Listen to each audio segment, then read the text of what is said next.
नमस्कार साथियों, कैसे हैं आप सभी। आप सभी का स्वागत है।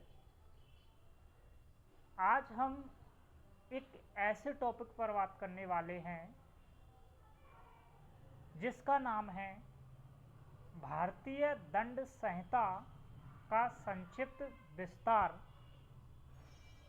यानी जो भारतीय दंड संहिता का जो इतिहास है, इसके बारे में कुछ हम समझते हैं कि भारतीय दंड संहिता यानी जो आईपीसी है वो कैसे बनी। तो आईपीसी के संक्षिप्त इतिहास के बारे में आज हम जानते हैं।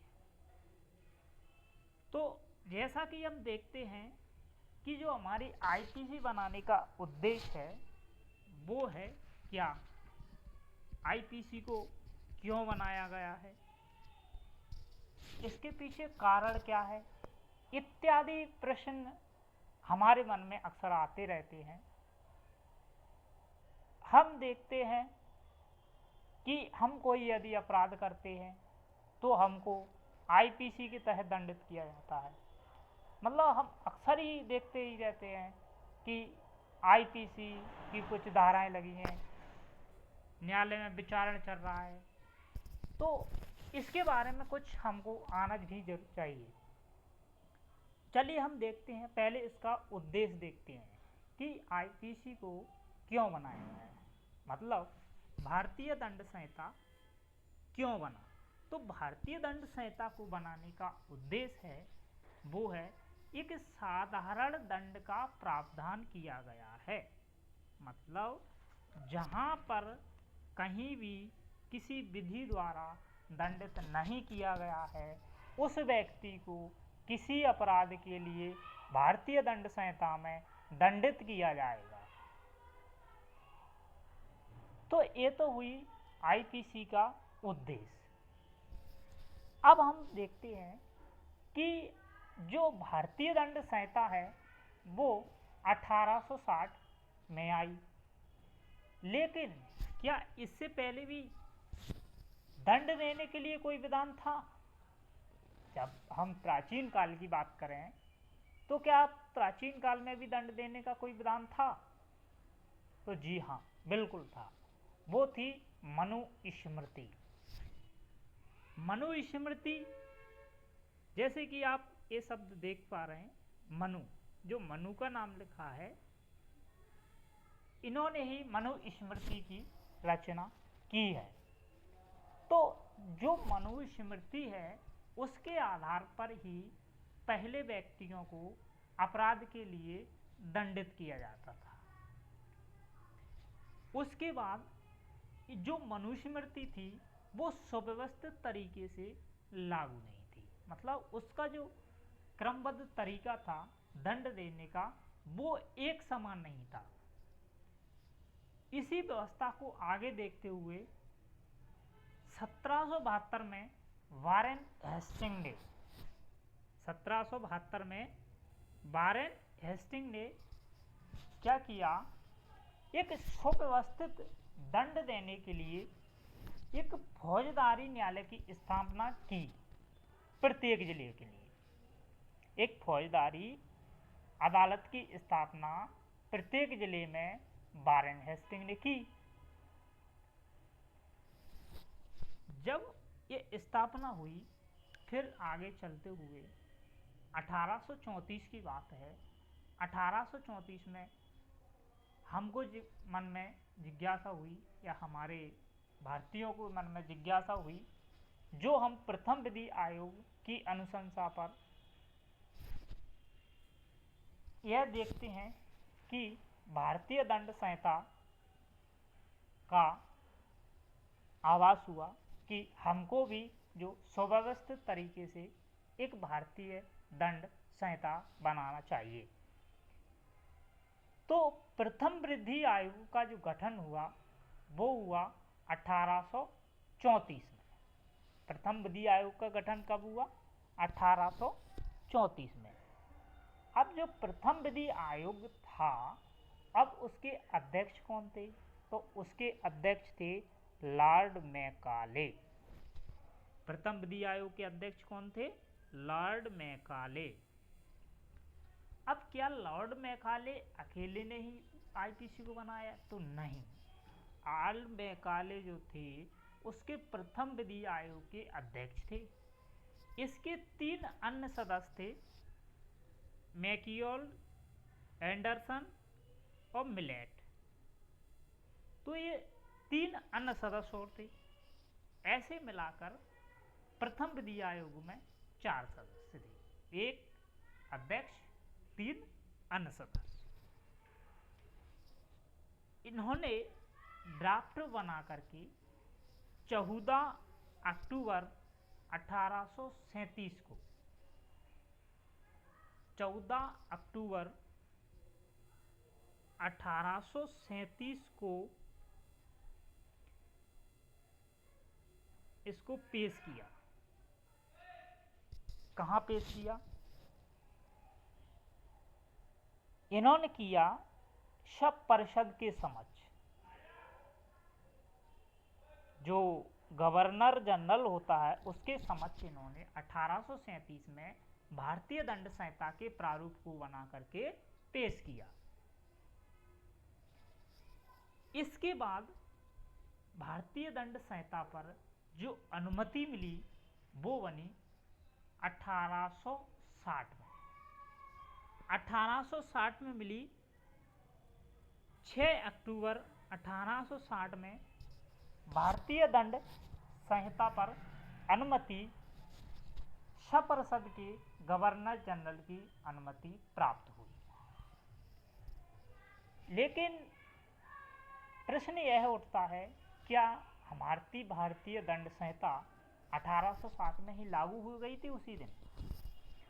तो मैं आपको बता दूं कि भारतीय दंड संहिता पर अनुमति जो मिली 6 अक्टूबर 1860 को, लेकिन ये भारतीय दंड संहिता लागू हुई वो हुई 1 जनवरी 1962 से।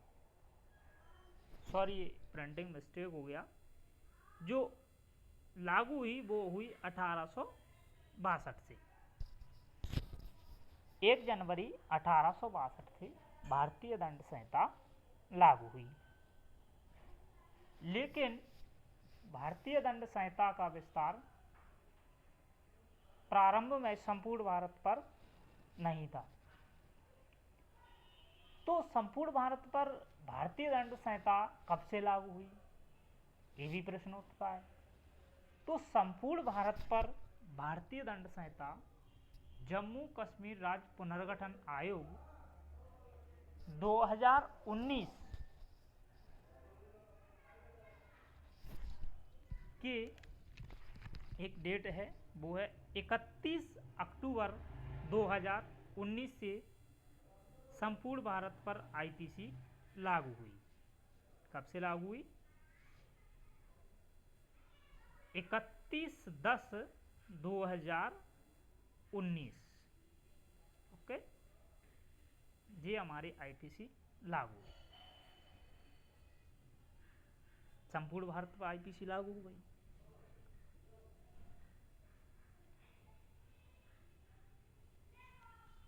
अब देखते हैं कि आईपीसी जो लागू हुई भारतीय दंड संहिता 31 अक्टूबर 2019 से।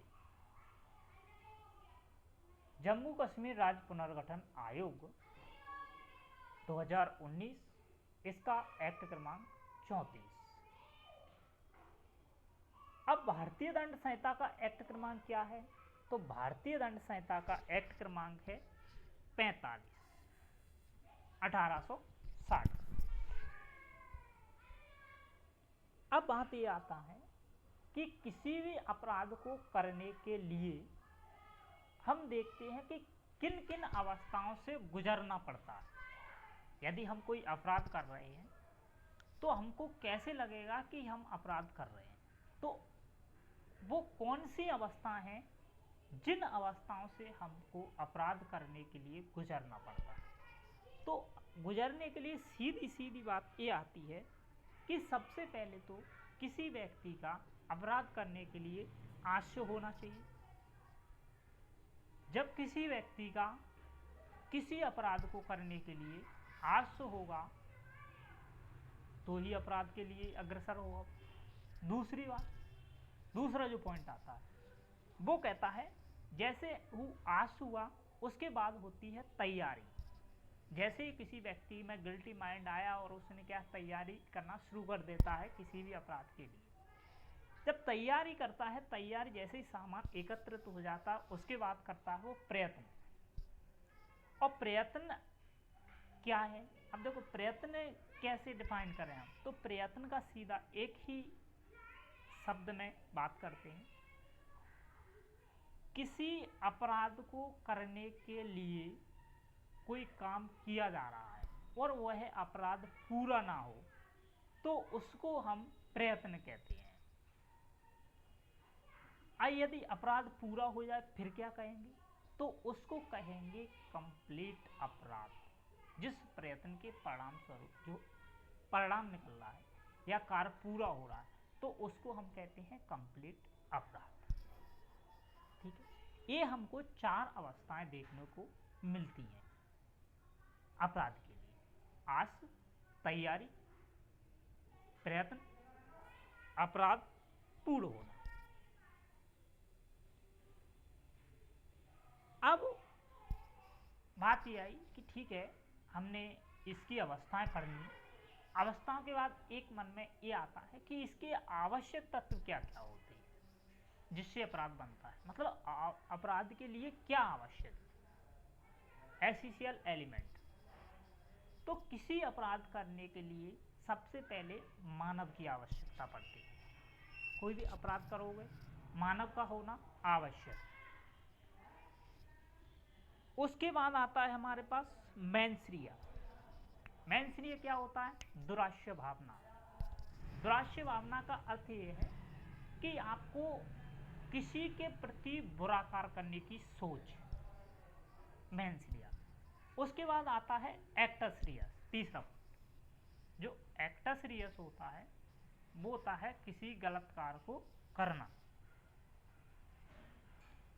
और चौथा पॉइंट है, आपने एक्टस रियस किया यानी गलत कार्य किया, उस कार्य के परिणाम स्वरूप किसी व्यक्ति को क्षति हो जाए, तो ये 4 अपराध के आवश्यक तत्व हैं। पहला, मानव होना आवश्यक है। दूसरा, मैंसरिया। तीसरा, एक्टस रियस। चौथा, कार्य के परिणाम स्वरूप क्षति। अब हमने ये सारी चीजें पढ़ने के बाद अब मन में एक क्वेश्चन आया कि भाई अपराध होता क्या है?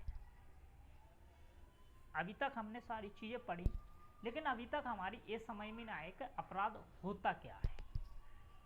तो मैं आपको सरल भाषा में बता दूं कि अपराध की डेफिनेशन इससे सरल कोई नहीं हो सकती। प्रवर्त विधि का उल्लंघन ही अपराध है। जो कोई विधि प्रवर्त है और उसका तुम उल्लंघन करते हो वही अपराध है। तो अपराध की मैं परिभाषा की बात करूं तो भारतीय दंड संहिता में ऑफेंस की परिभाषा सेक्शन 40 में दी गई है आईपीसी में, और सीआरपीसी में 2N में दी गई है।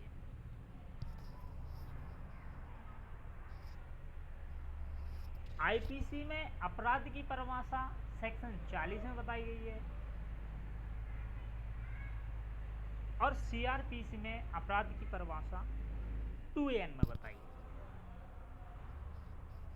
अब हम अपराध की परिभाषा को देखते हैं तो अपराध एक ऐसा कार्य है या लोप है जो प्रवर्त विधि द्वारा दंडनीय बनाया गया है। मतलब ऐसा कार्य या लोप है जो प्रवर्त विधि द्वारा दंडनीय बनाया गया है। कार्य तो आप समझते ही हैं कि कोई कार्य करना। अब लोप क्या होता है? ओमिशन। लोप होता है कोई व्यक्ति किसी कार्य को करने के लिए वैध रूप से आबद्ध है और वह व्यक्ति वैसा कार्य नहीं करता है। समझ गए होंगे। चलिए मैं दोबारा बताता, एग्जाम्पल। मान लो एक police officer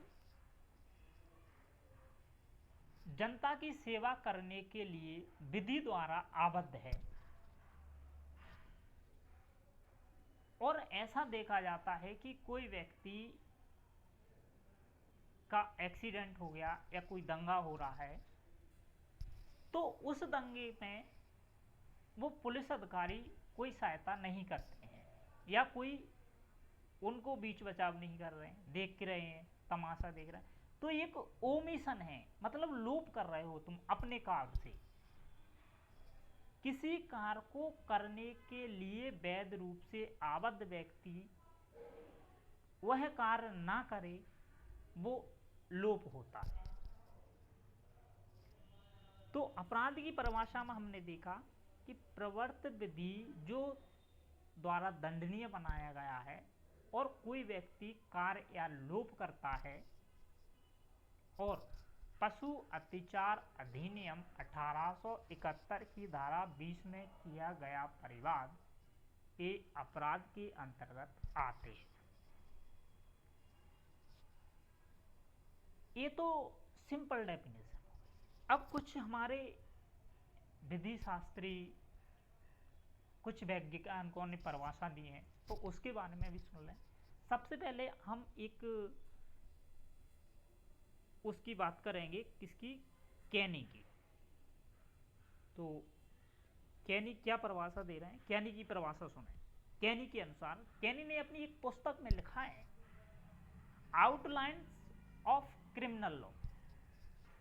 outlines of criminal law में कैनी ने लिखा है कि इन्होंने इसमें अपराध की विस्तृत परिभाषा दी है। अपराध एक ऐसा दोष है जिनकी अनुशास्ति दंडित है, जो किसी निजी व्यक्ति के द्वारा किसी भी प्रकार से क्षम नहीं है, और जो क्षमा कर सकता है वो कर सकता है राजा, यानी क्राउन। कैनी सिर्फ सीधी सीधी बात कहना चाहता है कि कोई भी अपराध किया तो उसको निजी व्यक्ति क्षमा नहीं कर सकता, लेकिन उसको क्राउन क्षमा कर सकता है, क्राउन द्वारा क्षमा। दूसरी बात जो हमारे ब्लैकस्टोन आए, ब्लैकस्टोन ने कहा, ब्लैकस्टोन के अनुसार परिभाषा, किसी कार्य का निषिद्ध करने या समानिदेशन करने वाले लोक विधि के उल्लंघन में किया गया कार्य अपराध है।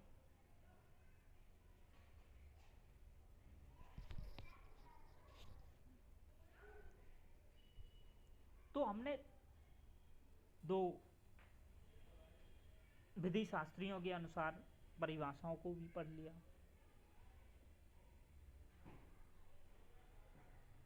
और हमारा जो वीडियो है बहुत ही लंबा चला जाएगा।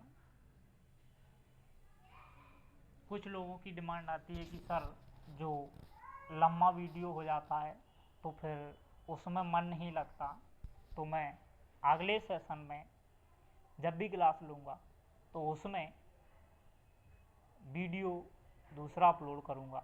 इस वीडियो को यहीं समाप्त करते हैं। धन्यवाद।